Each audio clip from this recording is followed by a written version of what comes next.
અમદાવાદમાં વરસાદ અને ભૂવા એ બંને પરસ્પર સંબંધ ધરાવે છે, ત્યારે સ્માર્ટ સિટી અમદાવાદમાં ભૂવા પડવાનો સિલસિલો હજુ પણ યથાવત છે। નારણપુરા વિસ્તારમાં વગર વરસાદે ભૂવો પડ્યો છે। મહાનગરપાલિકાએ આ ભૂવાને કોર્ડન કર્યો છે। જૂની લાઇનને રિપેર ન કરવામાં આવતા ભૂવાની સમસ્યા સર્જાઈ છે। યોગ્ય રીતે માટીનું પુરાણ ન થતા અહીં ભૂવા પડી રહ્યા છે। આ ભૂવામાં કોઈ ખાબકે તો તેની શું સ્થિતિ થાય તે વિચારવા જેવું છે।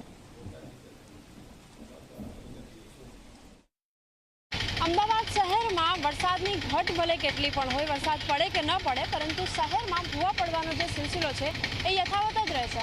આપ દ્રશ્યો જુઓ કે જે નારણપુરા વિસ્તાર છે ત્યાં ફરી એકવાર ભૂવો પડ્યો છે। અવારનવાર પાછલા સમયની પણ વાત કરીએ તો ભૂવા પડવાની ઘટના સામે આવી છે। ઘણા લોકો ઇજાગ્રસ્ત પણ થાય છે, પરંતુ ક્યાંક જે કામગીરી પૂરતા ધોરણે કરવી જોઈએ એ પ્રકારની વ્યવસ્થા નથી।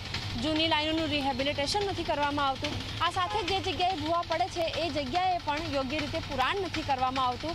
આવા જ કારણો છે, એના પરિણામે લોકોને ક્યાંક મુશ્કેલીનો સામનો કરવો પડે છે અને શહેરમાં જે ભૂવા પડે છે એ લોકોને મુશ્કેલીમાં મૂકી રહ્યા છે। કેમેરામેન તુષાર શાહ સાથે સપના શર્મા, ઝી24 કલાક, અમદાવાદ। અને હવે ફરી વાત કરીએ દેશના બજેટને લઈને।